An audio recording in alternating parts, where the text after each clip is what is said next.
been such a fabulous exhibition. I'm not sure who's more excited about us getting to extend it. I don't know whether we are or whether Wayne is, but I do want to thank Wayne so much for extending the exhibit. We are so thrilled to be able to share for a few more months the wonderful exhibit and then to be able to have some more really fun programs like we've been able to do with this exhibit. So we are excited. I'm glad you guys are too. And now the moment you've been waiting for. Let me introduce the man who really doesn't need any introduction, but as I've already noted, and many of you already know, Wayne grew up right here in Chattanooga, graduate of Kingston High School, got his fine arts degree from MTSU. His first adventure was as an exhibition designer at Nashville's Cumberland Science Museum. Subsequently, Wayne worked as an illustrator in New York for several magazines and created comics and puppets on the side. He then joined the team working on Pee-wee's Playhouse, and as Pee-wee shipped to California, so did Wayne. The move led to further work in broadcast television. An acclaimed set designer and art director, Wayne has received 3 Emmys for his work on Pee-wee's Playhouse. He worked on numerous television pilots and was art director for significant music videos, including The Smashing Pumpkins' Tonight Tonight and Peter Gabriel's Big Time. Wayne has had numerous solo exhibitions and is in museum collections around the country.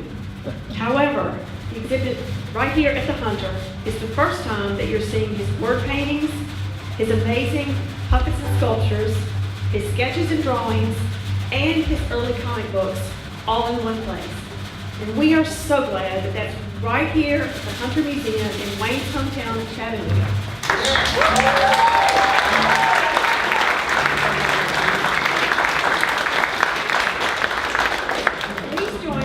Welcoming back to Chattanooga, Mr. Wayne White.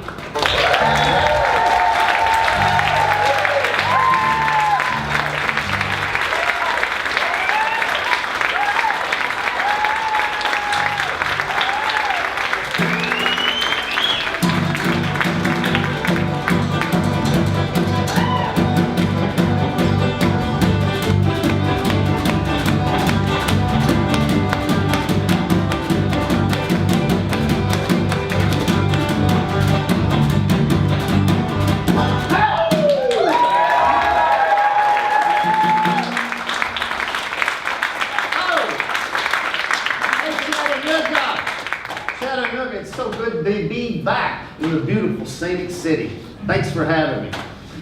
Oh, oops, wrong picture. My name is Wayne White. There's that picture there, sir. And what can I tell you? I make pictures like this one. It's called Picasso's Ass Falling Off. And sometimes I make moving pictures like this. A little travel music, please.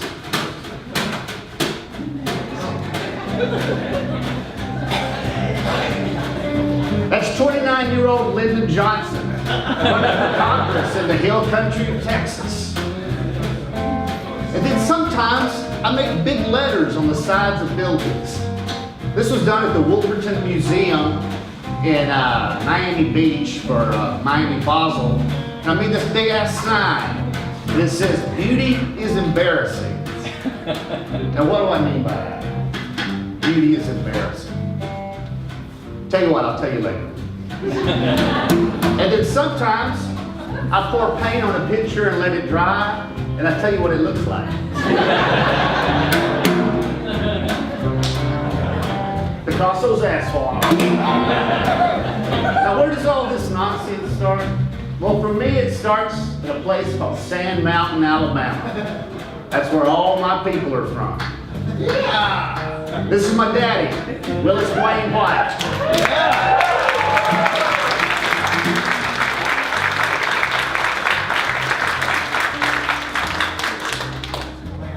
Last of the old-time country boys.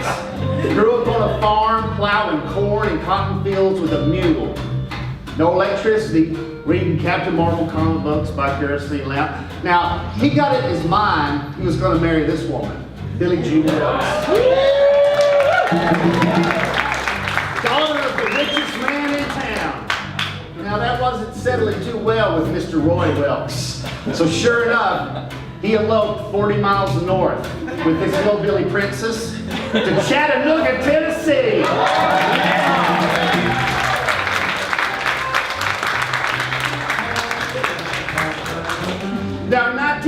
1951, Chattanooga was an industrial paradise. They called it the Dynamo of Dixie. And my daddy had no problem at all soon landing a job at the brand new DuPont nylon factory. 1953, my sister came along, and then 4 years later, I was born. I was born a puppet. I later became a real boy. I made my own puppets. Yeah, that's me, Randy. Daddy, he was my first hero, and Mama was my first artist. And my sister, she was the first badass. She's the one that told me I was going to die one day. And made crystal clear, I was crystal clear on the concept. Mama was always decorating and stuff and having fun in the house. Daddy was the hero of all the DuPont nylon teams. First, Mama's favorite phrase was, just feel sorry, just know you're better than they are, and feel sorry for them. I grew up running wild in the Tennessee woods. The same woods that still echo with the sounds of the Civil War. For Southern boys, that Civil War is never very far away. And I love the romance and mystery of the past. In fact, Chattanooga loves the romance and mystery of the past. In fact, they've made a whole industry out of it. The beautiful scenery, the incredible history of the place. And I always say this, but Chattanooga's tourist traps were my first idea of art. You know, whether it was a place called Confederama with a bunch of little crappy toy soldiers on the tabletop, or it was the trolley up the side of the mountain that stops and you think you're going to die. Yeah, the incline, world's steepest incline. These were my first ideas of an art world, of art, because they took landscape and memory and they heightened it, made it sexier, and lit it just so, and charged you money to go see it. Ain't that what art does? Now, my very first earliest memories was being in the grocery cart with my mama going up and down the aisles, looking at all these beautiful, beautiful logos and lettering. I love letters. I love letters even before I could spell. I was drawing letters. I thought of them as characters, you know. Each one of them had a different personality. And I was lucky enough to be a child of this glorious early 60s age of big space age graphics.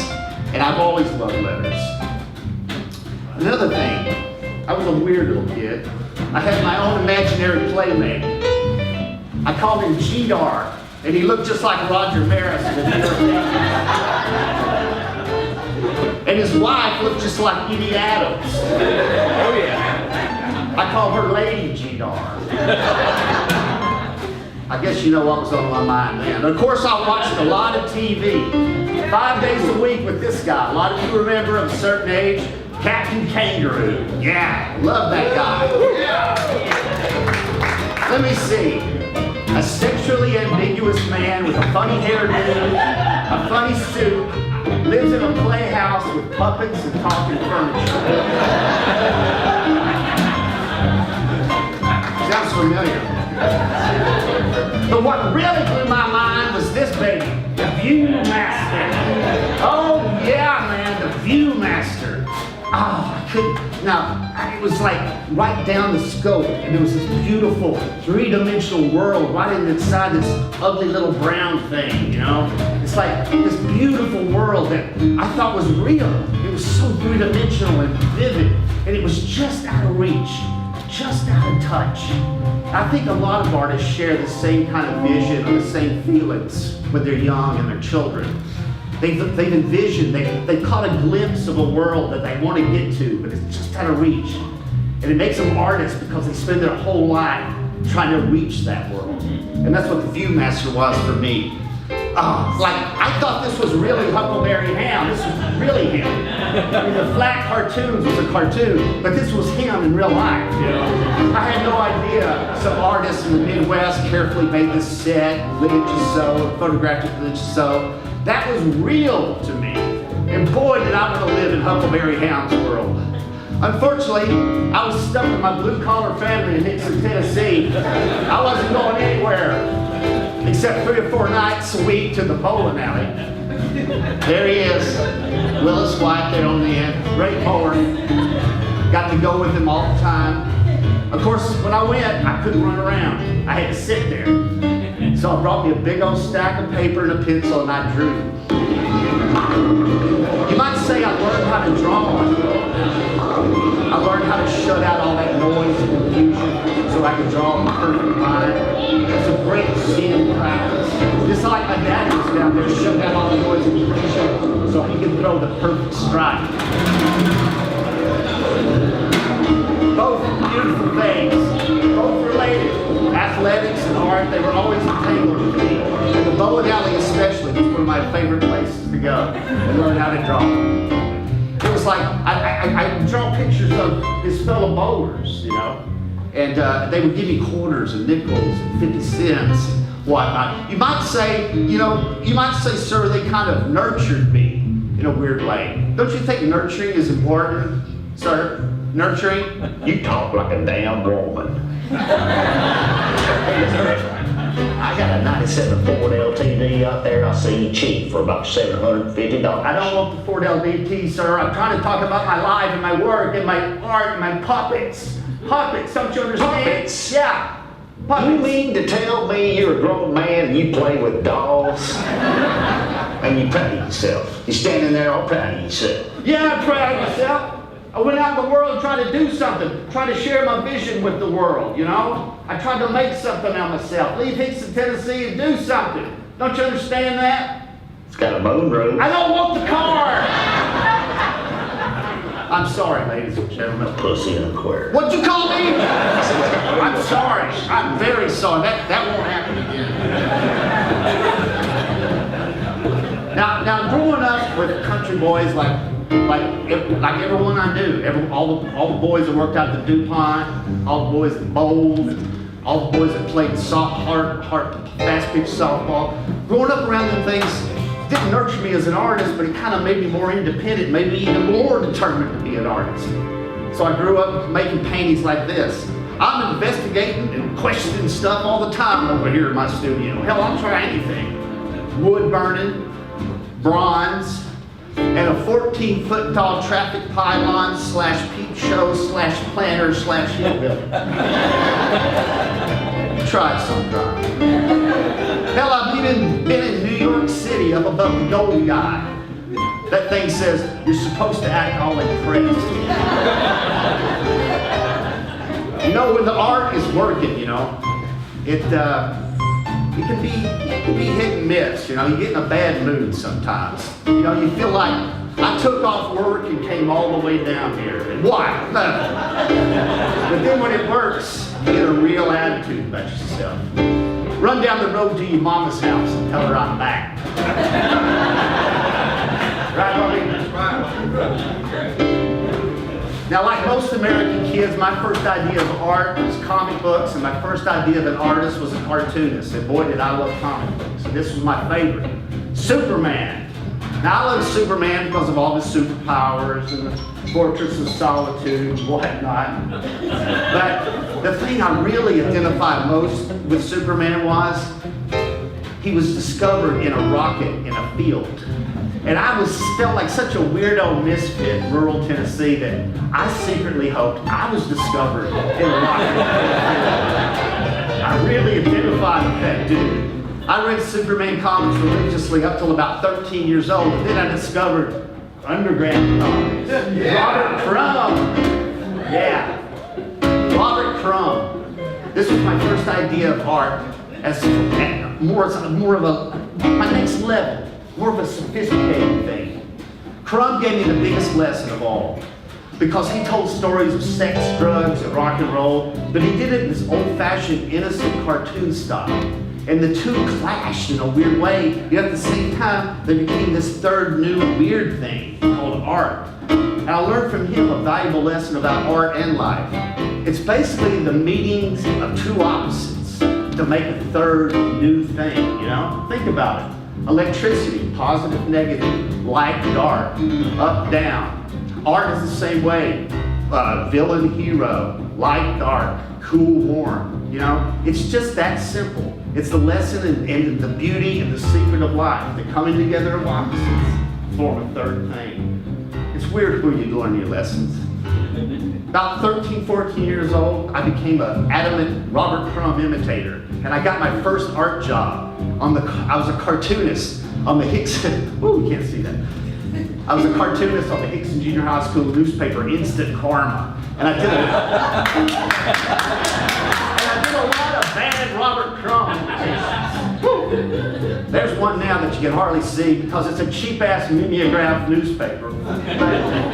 This was my first taste of popularity and stardom as an artist. Even though there was only 300-something kids reading this thing at the junior high, it was my first taste of having my work broadcast to a larger audience, of having a bunch of people see my stuff, you know. I got addicted to that right off the bat, and I knew I had to keep pursuing that. This humble little job at the Hickson Junior High School as the cartoonist really set me on the path, and that's why I'm here standing on this stage today. I want to have as many people as I can see my work, and I want to reach out and communicate to as many people to see my work. I think all artists agree. Another big influence on me at the time, another breakthrough artist for me, was Ralph Steadman. I first encountered his work in Rolling Stone magazine down at the Record Bar at Northgate Mall. You know, art comes in the funniest ways, you know. There was no galleries or anything, but Rolling Stone introduced me to this guy, and he really changed my ideas about drawing and composition, and just the whole attack to a drawing. Because he took like line, it was tortured, and flung ink, and his line looked like it was born out of pain and anguish, and boy, does that appeal to a 14-year-old, being born out of pain and anguish. But man, this guy really opened up the doors for me. In fact, it was my gateway to art. I looked at him, I thought, wow, where can I see more of this stuff? So I went to the library and I discovered German Expressionism from the 20s, and that led to Surrealism, and that led to Dada, and that led to Abstract Expressionism. So from that simple little trip to the Record Bar one day at Northgate Mall, the world of art opened up to me, and I started imitating Ralph Steadman too. Now this is the late 60s, early 70s. Now prior to this, let's have some psychedelic guitar.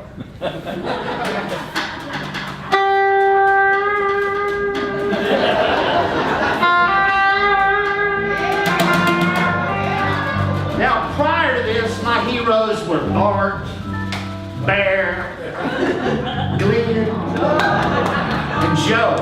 But now, suddenly, it was Bob, Dwayne, Leon, and Neil.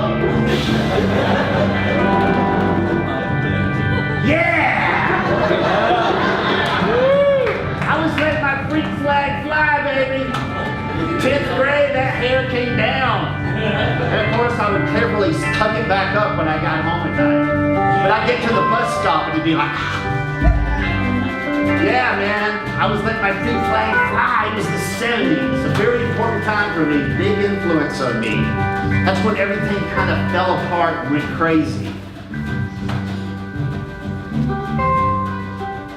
In the 70s, all things fell, and our flip-floppy hair flew back. The thin facades and stage flags of American culture suddenly fell, and the breeze went through the nation, and things fell apart. And it was a weird time to be an adolescent, because all those adolescent things you think about adults, oh man, they're phony, and they're liars, and they're keeping me down. Suddenly all that was kind of true, you know? Not a good thing for an adolescent to be reinforced on that negative side of things, you know? Let's face it, the 70s was like sweat-soaked polyester, economic disaster, political disgrace, and tragic defeat. Let's face it, the 70s were a cocaine-fueled cluster F***CK.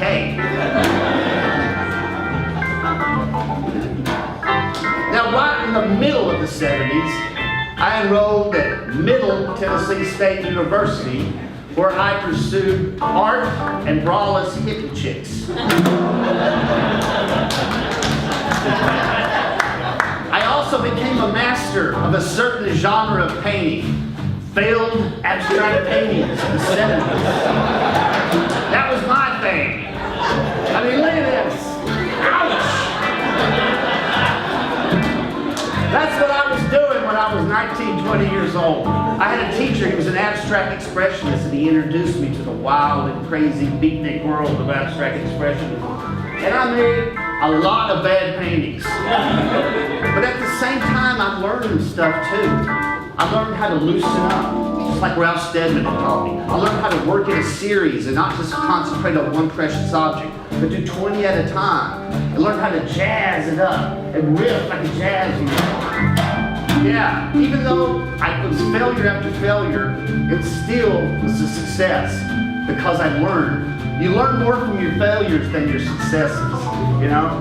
Success is like being drunk. Woohoo! You know, you don't care. But failure makes you sit down and scratch your head and think about it. Yeah, that was a great education for me. Of course, I kept my cartooning dreams alive in other classes like drawing, printmaking like this. But you know what? Where I learned the most was from my fellow students. We would get together and do our own thing. Here we are, building a tribute to doggy love. You know, I always say that to people. Your fellow students in college are really more important than your teachers. You really do learn more from them because they're your peers. They're the ones that have the same kind of feelings that you do. They're the ones that you're going to compete with. They're the ones that, you know, tell you and let you know that art is more than just a classroom activity or getting a good grade. Art is a 24/7 thing, man. You can take it to the streets. You can think about it all the time. It can be a lifestyle. It can be your life. And that's what me and my fellow artists realized. And that's what we lived for 4 long years. Snow sculptures, painting crazy houses, painting crazy cars. Boy, it was a party. It was a party until it stopped, and I graduated. And I drifted 40 miles away to Nashville, Tennessee, and then, boy, was I lost. I don't know if you know this, but in 1980, there wasn't a lot of job opportunities for abstract expressionists in Nashville, Tennessee. There just wasn't a market. You know, I looked at the paper and nothing. It was lonely. And, you know, by sheer luck, I wandered into a comic book store one day. It was called The Great Escape. And I saw this thing, Raw magazine. I opened it up and bang! Another peek into the Viewmaster. Another world, another shimmering, beautiful, fantastic fantasy world that was just out of reach. Man, here it is. The first abstract expressionist comic book. By the time I got to the last page, I knew I had to be a part of this world. I knew I had to find my way to burrow into that Viewmaster and be a part of that glimmering world that I was chasing. I was 23 years old, young, unattached, footloose and fancy-free, so I decided, what the hell?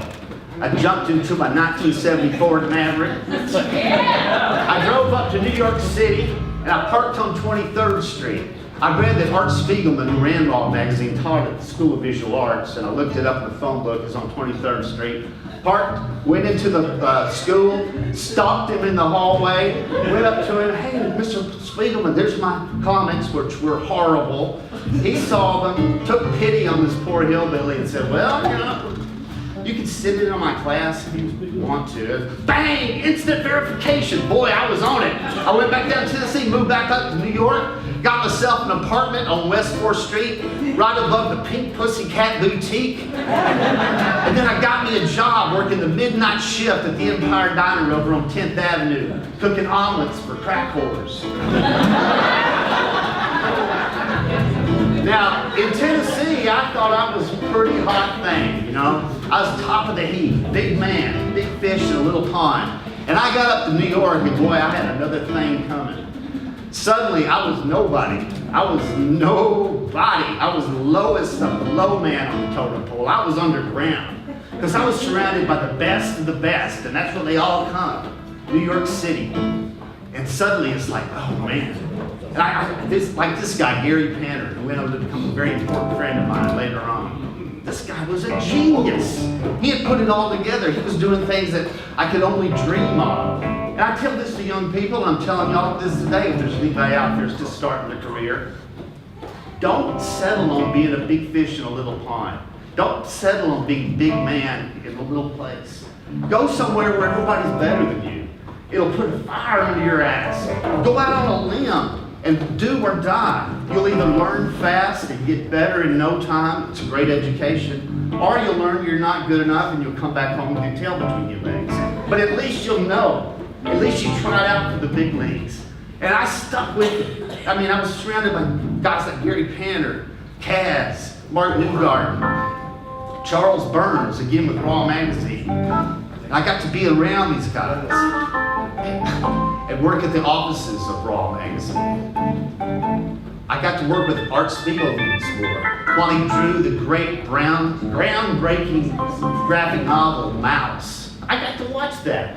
A kid from Hickson watched this being born, Mouse, which went on to win the Pulitzer Prize and created the whole graphic novel renaissance that we're in today, that my lovely wife, Mimi Pond, is one of the stars of.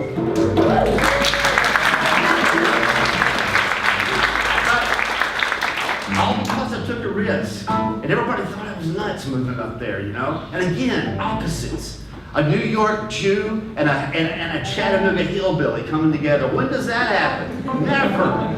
Yet it formed something new in my head, something new, some new third thing starting to form in my head. And I worked my butt off trying to be better, trying to catch up with these big boys, trying to get a place in the lineup. You know, I wanted to come to bat. I wanted to play in the big leagues.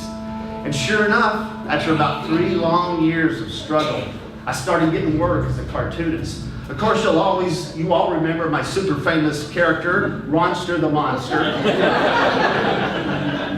No? No Ronster fans here? Then surely you know my character, Miss Carr. Yeah? No?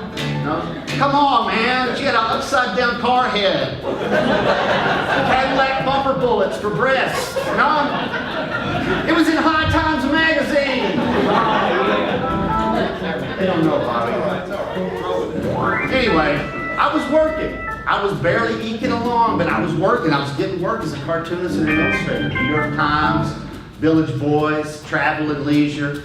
I developed this style of drawing. Here's the Everett Brothers. I learned how to draw with a brush and ink and dip back into those early Ralph Steadman German Expressionist influences from high school. Here's Gid Tanner and the Skillet Lickers. And I got a lot of work with this style. Here's a color version of it. There's a young, good-looking man. And about this time, I was hanging around the cartooning world, and I met this beautiful young woman named Mimi Pond. And she was already famous, man. She'd already done this, the Valley Girl's Guide to Life. And a lot of you, if you remember the 80s, the Valley Girl thing, she started it. Yeah, Valley Girl's Guide to Life, New York Times bestseller. Amazing. She's still doing amazing work today. Of course, she'll be later on signing her new book, The Customer is Always Wrong. She's done cartooning for 30-something years on a high professional level. She even wrote the first episode for this cartoon about yellow-skinned people. I can't remember the name. Bobby, do you remember the name of that? I never watched it. No, anyway, that thing. She did that. And lo and behold, miracle of miracles, she married me.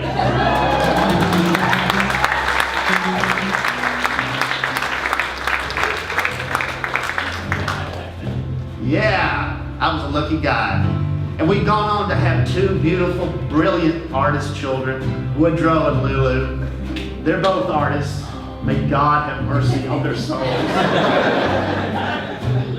You know, it's fun being married to an artist and someone with a great sense of humor. Mimi and I often collaborate on stuff like this one. We came up with this one together. It's called Heinies and Shooters with Hotties and Hooters. That is poetry, ladies and gentlemen. Pure and simple. Every time, every goddamn time. E-T-E-G-D-T. Come on, I want to see some ink on that. I want to see that. I want to inspire some of those things. L-S-D. ask me, Wayne, how did you come up with the idea with these letters in the painting? What's your process? You know, is there some kind of conceptual link that you're looking for? I said, no, whatever fits, you know. I had this little square painting, and I had this word LSD, and it was kind of squarish. So I thought, it fits. So I put it in there. And as soon as I put it in there, that one dog started sniffing that S. That other dog stuck his head through that D. Now, I couldn't have planned that out in a million years. And that's a little piece of magic that me and all artists believe in, and what keeps us going. It's that special serendipity, that special bit of magic that happens. You're not the dictator in the studio. You're a collaborator with the piece of art that you're making. The minute you put that first mark down, it comes alive, and it starts telling you what it wants to do. You're not bossing it, you're talking to it. It's a dialogue, and it goes on, and it brings out things that you could have never have intellectualized, you know? You work before you think, and that thing that you're working on thinks for you and thinks back at you. Now, that may sound like voodoo, but if you're an artist, you know what I'm talking about. It's a dialogue, and it's magic, and it's a magic that I can't live without. It's something I pursue every day. Right, sir? Are you back? What? How about a George Foreman grill still in the box? Transmission for a Kawasaki all-terrain vehicle. Automatic weapons conversion kit? No. How about a liner for an above-ground swimming pool? Sir, please. I don't have a snack cake t-shirt? I don't want any of those things. Please. That's the last time you'll hear from me. I'm sorry. You know, everything you do as an artist sticks with you, you know. Set design, puppeteering, cartooning, sculpting, painting. Everything you think about and use is there in your work. That's what this painting reminds me of. It's called Sexy Paintings by Sexy Painters for Sexy People. Now I look at that thing, I go, wow, there's a lot of my past influences in there. It looks like set design, you know, from the kiddie show days. And when I think of set design and kiddie shows, I think of puppets. And when I think of puppets, I'm going to have to go all the way back to the 70s again. Mr. Bill! I started doing puppets about this time, you know. Not because I love puppets. I rather hated puppets, you know. I'm too old for the Muppets. I'm too old for Sesame Street. I never bonded with Kermit and Miss Piggy and all that stuff. I thought he was silly. You know, I never played with puppets as a kid. But suddenly puppets were being deconstructed and used in weird, destructive ways, like Mr. Bill getting destroyed every week on Saturday Night Live. And suddenly comedy took this weird, crazy, surreal turn with people like Andy Kaufman, who would come out and lip sync to a Mighty Mouse record and somehow make it work and make it funny, you know? And then, of course, there was punk rock. Hey! Punk rock. I'm the punk rock generation. It came along 1977, right when I was like a young man, 21, 22 years old. And I was like, yeah, I want to get in on that, you know? But I couldn't play the guitar, so I picked up a puppet instead. And I started doing punk rock puppet shows.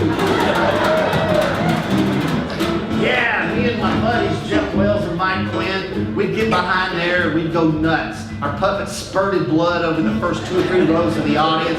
We'd throw bowls of Cheerios and milk, followed by firecrackers and maybe a cherry bomb if we could find one. And then at the end of the show, we'd set the stage on fire and kick it down and run out and start strangling people. It was great. That's how I started with puppets, anti-puppets. I do them anywhere, backyards, keg parties, on the street, wherever people would let me do them.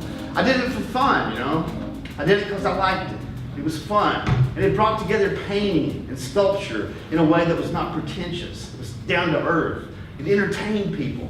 Most of all, it got me attention, you know.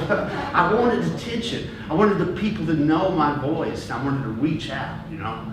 And sure enough, when I moved to New York, I took my cardboard and styrofoam circus up there with me. I started doing shows up there. This one was called Rootless. This is where I met the beautiful Mindy Pond. You're going to see this show. Galaxy X. I did that in my apartment in Brooklyn. And here's one called Jerry Lee, Jimmy Lee. It's about Jimmy Swaggart and Jerry Lee Lewis. If you don't know, they were first cousins. Our first cousins. This is sort of a pumpkin juicy kind of morality rockabilly tale, you know. I was doing this stuff, and about this time, this was 1985, a friend of mine, Allison Moore, was still living down in Nashville, and she got a job at the local WDC and Channel 8, and they needed a new kids show to teach kids music. And she said, "You want to apply for that?" I thought, "Oh no, they're not going to like my crazy punk rock shows. That's not going to fly in Nashville." But luckily for me, there was a young, crazy, open-minded guy there, Steve Capels. He saw my crazy punk rock shows, and I went down there and I got a job. It was my first professional job as a set designer and a puppeteer. It was called Mrs. Kabobbles Caboose.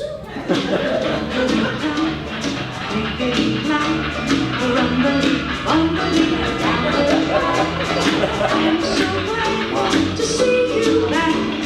This is Kabobbles Caboose. And this is Kabobbles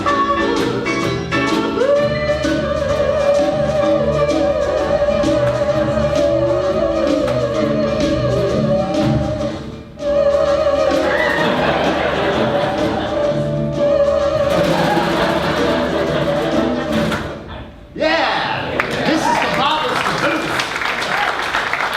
Now, some of you might know about this show. I think it's still running up in Kentucky somewhere. This was 85. It's running fast. I got a DVD last week. Yeah, see? It's still around. This was my first chance at the big time. This is my first chance to up my game with the puppeteering and the set design and all that.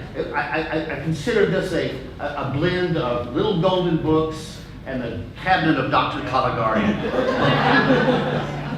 I went down there for almost 3 months, and I built this whole thing. I built that whole set by myself. That's a talking moose head. That's Stove Talks. Here's an early cousin of Dirty Dog from Pee Wee's Playhouse, pork chop or something like that, lamb chop, ham chop, something. Ham bone. Now, up till this moment, you know, I never thought that I could make the leap into professionalism with the puppetry. But man, this was a big turning point for me. Like that little film you saw, that was a tabletop models and everything. So this job was over January 85. No, December 85. January 86, I moved back up to New York City with my Mrs. Kabobbles Caboose portfolio. I took my Mrs. Kabobbles Caboose portfolio to a building down on Broadway, went up to the 5th floor to a place called Broadcast Arts.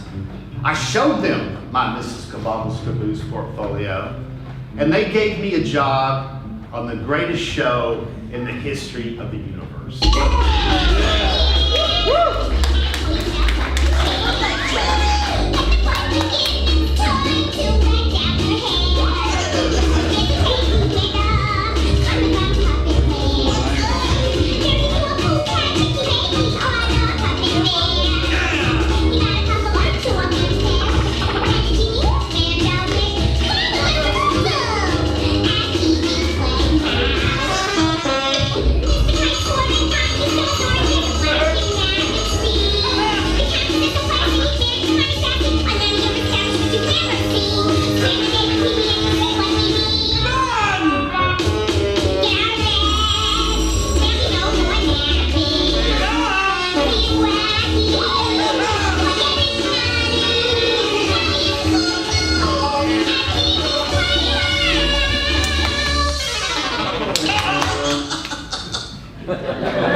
What glory is worth our suffering in this bitter vale of tears?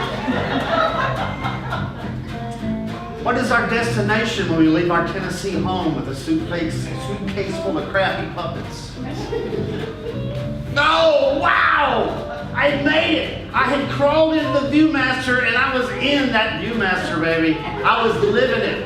Ah, the world's greatest job in the world's greatest city, Pee Wee's Playhouse. I mean, what a job. Sitting around all day in a little studio with your best buddies, Gary Panner and Rick Heitzman, smoking weed all day and thinking of all the great things Pee-wee can do, all the great things that Pee-wee wants, Pee-wee's house, yeah, like a talking floor, yeah, baby, Dirty Dog, oh yeah, Dirty Dog, that's a good idea, and I became Dirty Dog. I became a performer. They actually hired me as a performer, not just as an artist. I got into the Screen Actors Guild, and I started making some good money. I started designing all these sets and stuff, the floors, the wallpapers, Mr. Kite, Randy, yeah, that's me, Randy. They say, Wayne, I was put in charge of the puppets. I barely knew how to make a potholder puppet, but it's like, you know how to make puppets? Oh yeah, I know all about it. You know, make a marionette. Oh sure, so I got to Randy and I carved him out of a big old block of white pine. His head alone weighed about 10 pounds. You know, and I'd lower him into the scene and he would do an exorcist. Couldn't stop that head from spinning. It had a mind of its own. It was like, cut!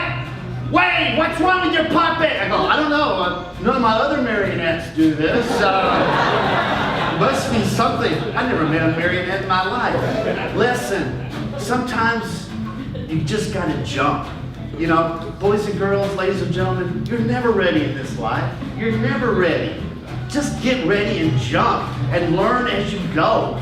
If the opportunity comes, fake it till you make it. And if you got confidence, skill, determination, and drive and ambition, you will make it. Because remember, you're never ready. You're never ready to be a parent. You're never ready to be born. You're never ready for anything in this life. And if you were ready, it would be sad and stale and stupid. What keeps life interesting and exciting and new is that you're improvising and making it up as you go along. Always believe in that spirit.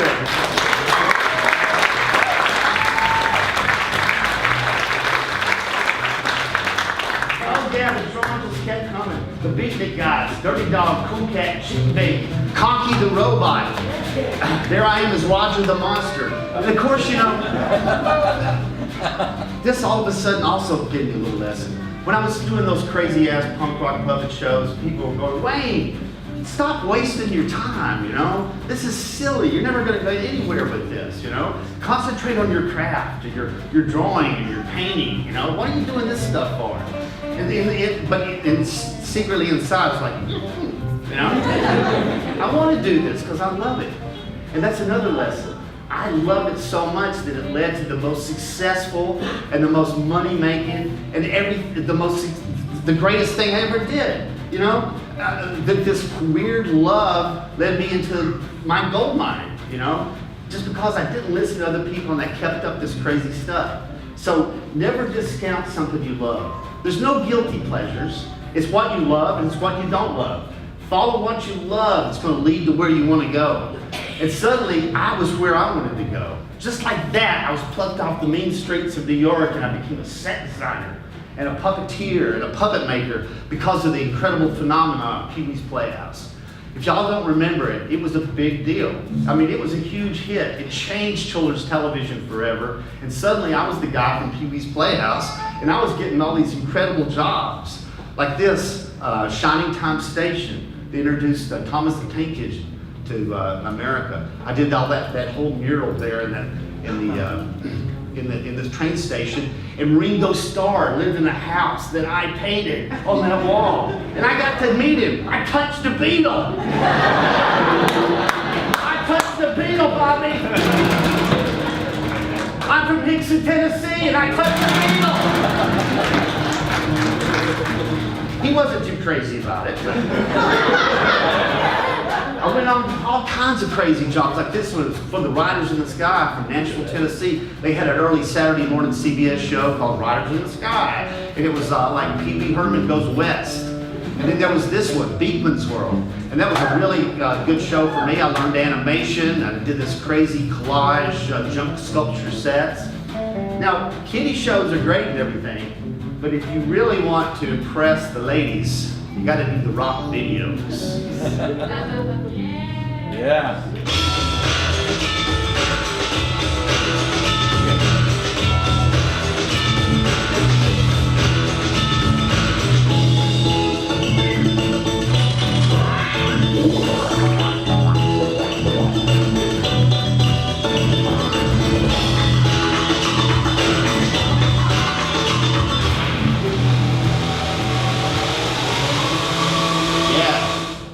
that was Peter Gabriel's Big Time video, Smashing Pumpkins, Tonight, and Offspring, She's Got Issues.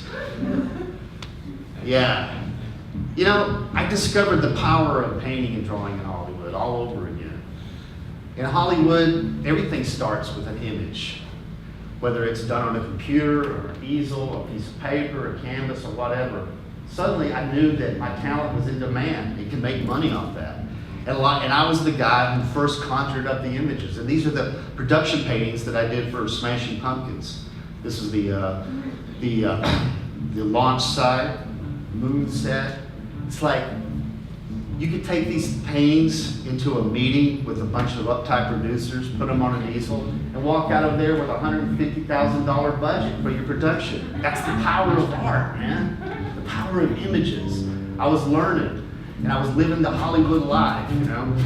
And sometimes nothing gets made. In fact, 70% of the productions in Hollywood never get made. They're called pilots. They air once, or there's a production budget to do a bunch of paintings. Sometimes, this is a painting I did for the Jim Henson Company for a show called Wardle that never even got off the ground. You know, it never left the easel. But sometimes paintings are the star of the show. If you have it, you don't need it. If you need it, you don't have it. If you have it, you need more of it. If you have more of it, you don't need less of it. You need it to get. And you certainly need it to get more of it. But if you don't already have any of it to begin with, you can't get any of it to get started, which means you really have no idea how to get it in the first place. Sea serpent! You can share it, sure. You can even stockpile it if you'd like. Fine. But you can't fake it. Wanting it, needing it, wishing for it. The point is, if you've never had any of it, ever, people just seem to know.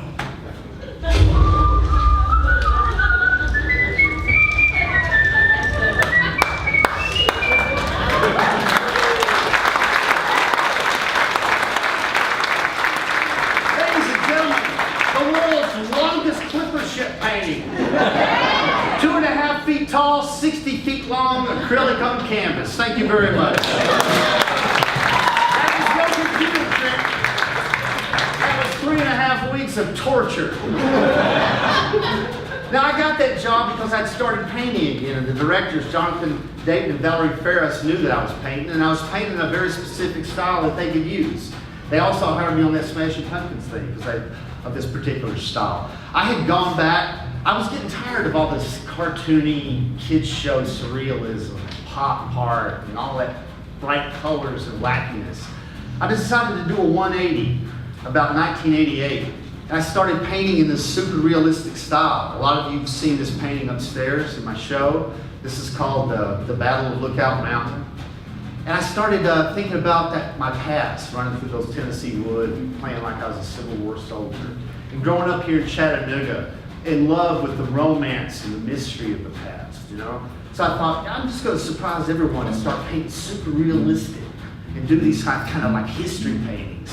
And sure enough, I started these 19th century history paintings, like Lookout Mountain, Snag Boat, a boat that went up and down the Mississippi River pulling up sunken trees, DeSoto in Alabama, George Washington's Dream. Then they got a little weird. This is two wolfmen fighting in a room with history paintings on the wall. Yeah, so it got weird again. I couldn't help myself, you know. It eventually got weirder and weirder, you know, and I started thinking about putting words in them. But I was kind of coy about it at first. Like, this is a sign that has fallen in the woods. And for some reason that sign says, a cowardly 1930s robot at a desert sunset. I don't know. What? What does that mean, Bobby? I like it. Okay, anyway.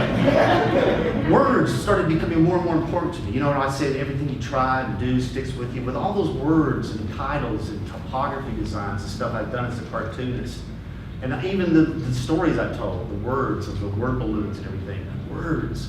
That early love of, and that early memory of the giant letters in the grocery store and my mama's grocery cart, my love of typography, I thought, I want to start putting words in. And then I thought of the Rock City barns, you know, big, no-nonsense block letters and beautiful pastoral landscapes. I said, yeah, I'm going to do that. I'm going to do that somehow.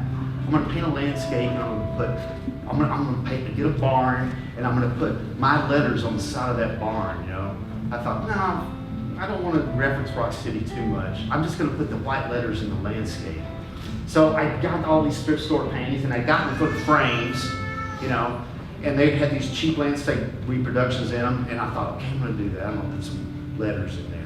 Right before I kicked out the reproduction to put my canvas in and start my landscape, I thought, wait, what about if I just painted on the landscape that's already in there? Save a lot of time. I'll try it. So I did it. And suddenly, in 1999, my word paintings were born, just like that, from some goofy little spur-of-the-moment experiment and whim. A thing I'm still doing 17 years later. That's another thing. Never discount your goofiness, your whims, your spur-of-the-moment decisions. There's gold in that. Everything that happens in the studio has importance, you know. Don't try to be serious to yourself. Don't kid yourself. And don't try to think you have to be all serious and deep with other people. Don't go looking for deep depth. It'll find you. If you are sincere enough in what you want to do, it will have depth. And it'll have depth that has a meaning to you. Not something, you can't put depth in there like it's a recipe, you know, part blue, yellow, deepness, you know, it doesn't work that way. You have to dig into it. For me, the depth came from the fact that I wanted to experiment. I wanted to be goofy, and I wanted to put humor in my work. For me, humor was the most important thing. I finally got to the core of that. I said, why are you trying to be all serious with these metaphors and symbols and trying to teach people a lesson about life? You don't know shit. Just be yourself. And myself was goofy and funny, you know? And I thought, yeah, and again, that's what the art world needs, you know, because humor is one of the most important things we have in this life. It really is. It's discounted because everybody thinks it's silly or not important because laughing's not important. You kidding? Laughing is the most important thing we can do. Humor.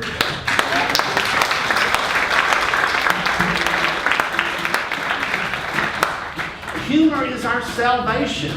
Humor is everything. Without it, we are dead. So let's laugh it up, ladies and gentlemen, and know that humor is a great truth-telling device. And so I went on my mission. I'm gonna say it loud and proud, and I'm gonna put it right up there in the landscape. And thus was born my word paintings, which I'm still doing today. Here's one called All That Fake Laughing for Nothing. That's a tribute to all the meetings I went to in Hollywood. This was called Nixon. This was another important lesson for me. I'd done this painting, and my friend Kurt Wagner, the band Lamb Chop, came to my studio one day. And he had just recorded all these tracks for this new album, and he goes, wow, that's going to be the cover of my new album, Nixon. We're going to call it Nixon. Why not? I go, sure, man. And this was my first big exposure with the word paintings. This was about 2000 or so.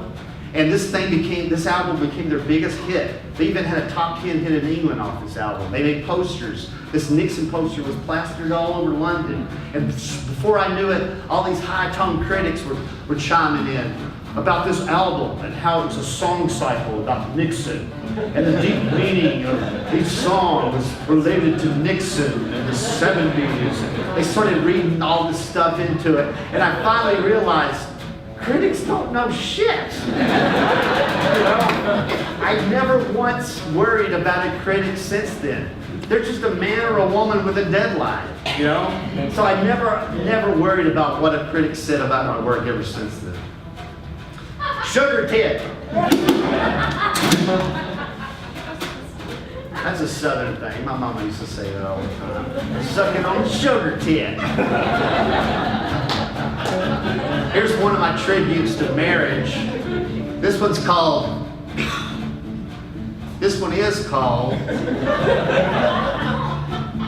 You're Just Agreeing With Me, So I'll Shut Up. Yeah, love hurts, don't it? Here's a little tribute to high and low culture. Just a picture, shunned by scholars. Now it costs $12,000. I get a little verbose. Weeping gallery goers follow the artist into the street and embrace the indifferent cab. And then I get tired of that straightforward letter form. I started experimenting with the letters in the spirit of wild style graffiti and modern architecture. I started distorting them as much as I could, you know. This one's called Local Whores Who Paint. Then I started putting two and two, putting them together in weird ways. This one's called I'll feng shui your ass right out the door. I put 3 of them together. That one's upstairs there. It's called Organic Remains of a Former World. And this one. This really happened to me right in front of the Red Food Store in Hickson, Tennessee, on Hickson Pike. It says, I drove all night and I saw a giant snail with Hank Williams' head crossing the street. True story, don't drive all night. And of course, the most expensive painting in the world. I've been doing these things a long time. Long time. Paint. Art world. Forget Hollywood. Bye Hollywood. And now I'm an artist. I'm my own boss, doing my own thing. But you know what? I started missing Hollywood a little bit. You know what I miss the most? Puppets. I liked puppets. I liked them. You know, they brought together all this stuff. They were sculpture to me. But now I got to call them art, you know? I got to build a puppet and call it the sculpture, whatever I wanted, and I could put it in a gallery or museum, and it's art. And so I started a new career about 2004, making puppets again. This is one of the first endeavors of that. This is for the Sam Watkins Art School up in Nashville. This is old Sam Watkins himself, with his chicken coop complexion and his third eye memory wheel in his forehead.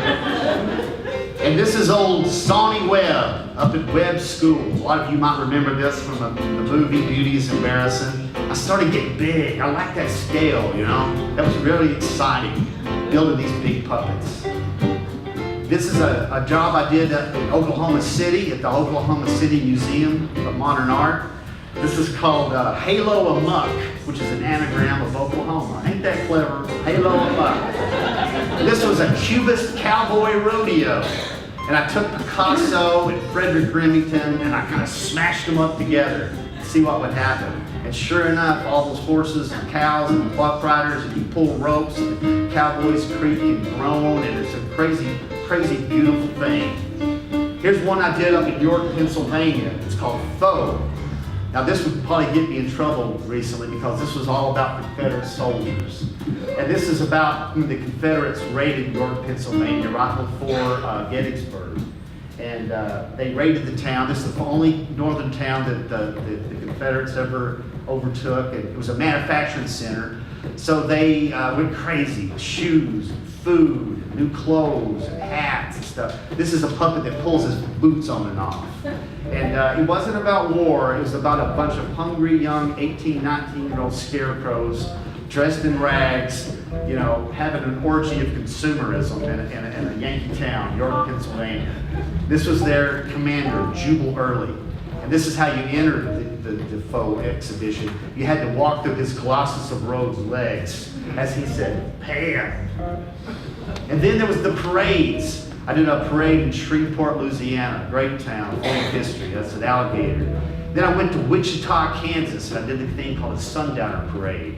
Big, it used to be a big cow town. There's my cowboy roping the stairs. As that horse went along, there was a little poop chute in the back. He pooped out cardboard poop. But of course, all of this was starting about 2009. And it led to my greatest glory, what was on my mind the whole time. I went to all these cities doing things about the local history, local stories. The whole time I was going, I want to do something in Chattanooga, my hometown. I want to do something about the local history that I love the most and the stories I love the most. And lo and behold, here we are, ladies and gentlemen.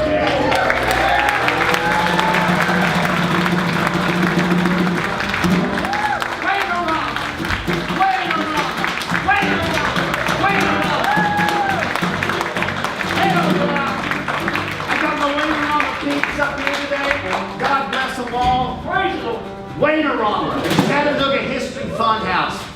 1400 Rossville Avenue. If you haven't been, I want you to get up and go right now. Praise the Lord, Rainer Rama. Rainer Rama is my proudest achievement yet, and I'm sure a lot of you have been. If you haven't, please go. Yeah. Please put it on your list for tomorrow, because it is my biggest labor of love. It's my love letter to Chattanooga. It's a culmination of 30 to 40 years of making puppets, paintings, sculpture. It's all about Lookout Mountain. It's all about Cherokee culture. Bob Brandy. It's got the Chattanooga Hall of Famers like Olin Mills and Adolph Ox, Sequoia, Bessie Smith. It's an incredible experience. I couldn't have done it without my peeps here that are here tonight. They got together and they did another incredible show called Cardboard Coverall Dreams. And that's going to be tomorrow night. We're going to have a cool thing there. And they got together, all the artists that worked on Wainorama, and they expressed their joy of creation. And it's going to be an incredible reception tomorrow night, 6 to 7. This is Amy and David, two of my good buddies from Atlanta that put the show together. I urge y'all to come down to that. It's at the Palace Picture House, the old Yesterday's building. Palace Picture House, a great new Chattanooga Cultural Center for movies. But come down and see us tomorrow at Cardboard Coverall Dreams. And it's an extension of Wainorama. It's about the joy of creativity. It's about the bonds that the artists created at Wainorama. I urge you to go see it. I'm real proud of it. But let's take a look at another little thing I'm proud of. How I put these things together. It takes a lot of work. It's kind of interesting. Let's take a look at one of the first projects I did down in Houston, Texas, back in 2009. It's called Big Electric Fan to Keep Me Cool While I Sleep.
Ladies and gentlemen, the world's largest George Jones ball.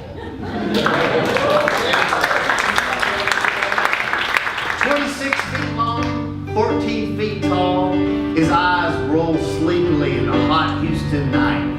His mouth opens and closes with the pull of a rope, and hot whiskey breath comes out. His neck, inside his head, is a peep show of a little George Jones marionette in a honky tonk from hell, and behind sun rises and sets, while he dances his death dance in the hot Houston night. His neck is a fan, and it's a fan that has the blades, and it says, I'm dreaming, cool electric fan, cool while I sleep. It's hot in Houston, I'm dreaming, I'm dreaming. I'm dreaming, I'm bragging.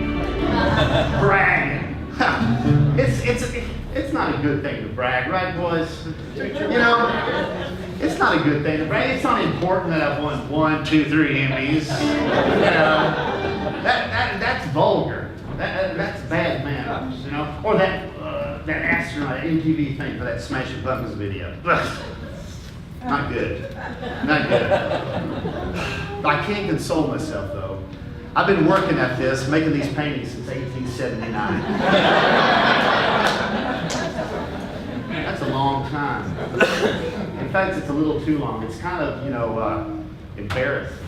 Oh, embarrassing. Beauty is embarrassing. Oh, yeah, that's right. I was going to tell you about beauty is embarrassing, what that means. I'm sorry. Let me get around to that. You know, when we see something beautiful, truly beautiful, no matter what you think is beautiful, more baby, work of art, sunset, sometimes it just hits us unaware. And before we know it, a tear is trickling from our eye, you know, and it's like, oh, it's overpowering. We can't help ourselves. It just hits us somewhere. True beauty, you know.